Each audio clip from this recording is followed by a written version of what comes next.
Okay, we will start with the Manchester Derby. What an incredible juxtaposition between two clubs. I know that on the Football Tonight show with Chris, I've been sort of staring into the camera multiple times saying Manchester United are the worst run club in football. And this game showed it more than any other game. The club is completely broken. Manchester United do not function as a top level club. We know that people keep talking about, why do you keep talking about the owners? Everything's happening on the field. Because it all trickles down. It all trickles down. We can do a side by side table comparison between Manchester United and Manchester City. Let's do it. Let's start at the top. Who is the owner? The owner of Manchester City is Sheikh Mansour, a hands off, super wealthy sovereign wealth fund who isn't around.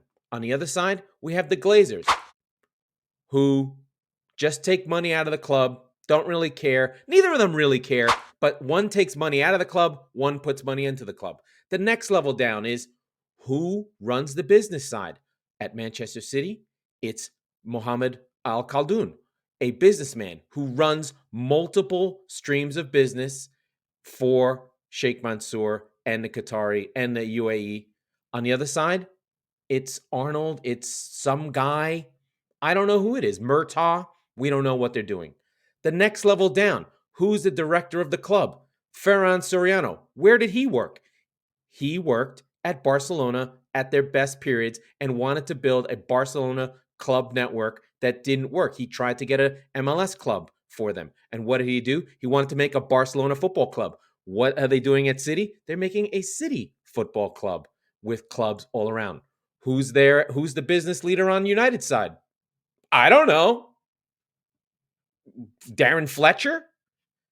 On the football side, who's the director of football? Chika Gabaristan. He worked at Barcelona under Cruyff, teammate of Pep, and they have been in place with Ferran Soriano since 2011. Who's the director of football at Manchester United? I don't know. They seem to have had one, maybe, but who knows? And who's the coach at the club? Pep Guardiola, the most successful manager in 20 years, who was targeted by Cheeky and Ferran Torres from their time at Barcelona since 2011. They only hired Pellegrini as a stopgap. They had the plan in place for 4 years before Pep even showed up. Who's the coach at Manchester United? Ten Hag. He's the sixth manager since Sir Alex Ferguson said, back your manager in David Moyes, handpicked the successor. He's the sixth manager since they lurched back and forth from Rangnick to Ole to Mourinho to Van Gaal to Moyes. You get what I'm seeing here. The whole thing has been broken the whole time at United. The stadium's falling apart. The academy's not producing players. And nothing is working. And it's showing up on the field. Everything is showing up on the field. They cannot be separated one from the other.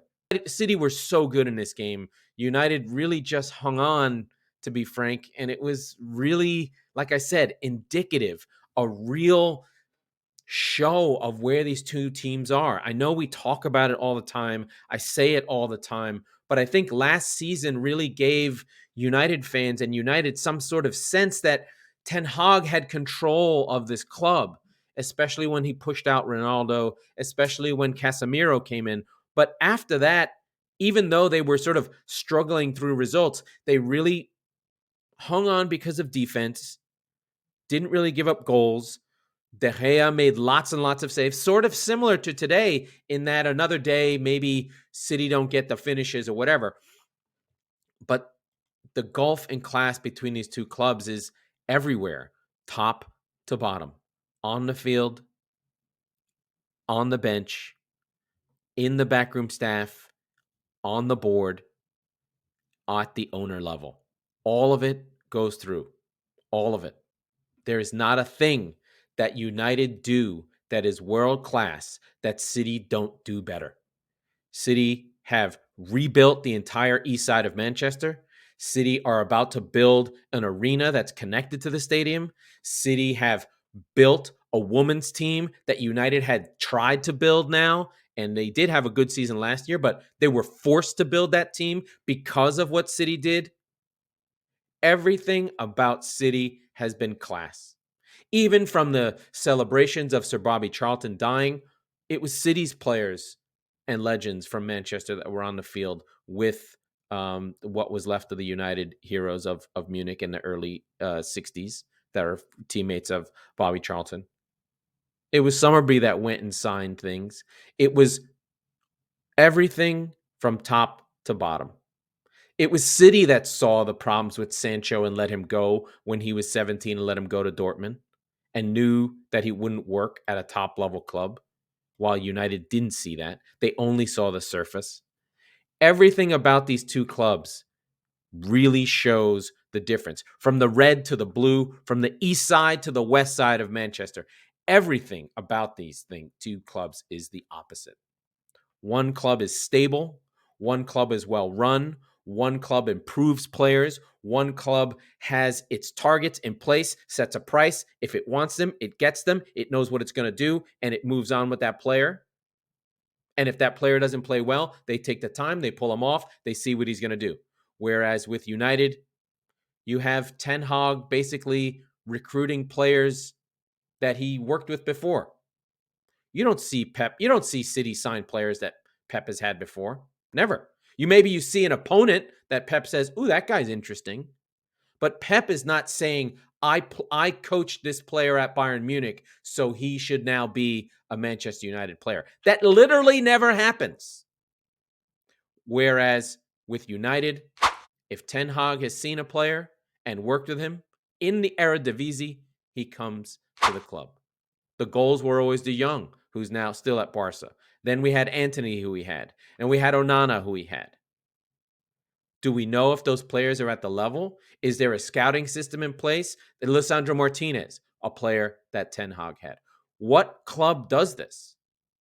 Maybe one player, but when your club is run by your coach, you can't change your coach because the players become linked to the coach. And if it doesn't work, you end up with the dead weight of that coach.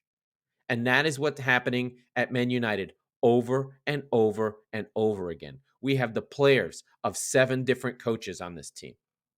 And the mistakes of each one live on and on and on. We still have Martial, who came through with Ten Hag, never moved on. We have Harry Maguire, who came through with Ole, never moved on.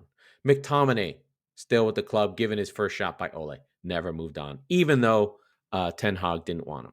And Maguire is now the best player on the club, the best defender on the club, even though the coach didn't want him. So you have this patchwork of ghost players and dead wood sitting on the team that they can't move on, or they have to play them, or they have to use them.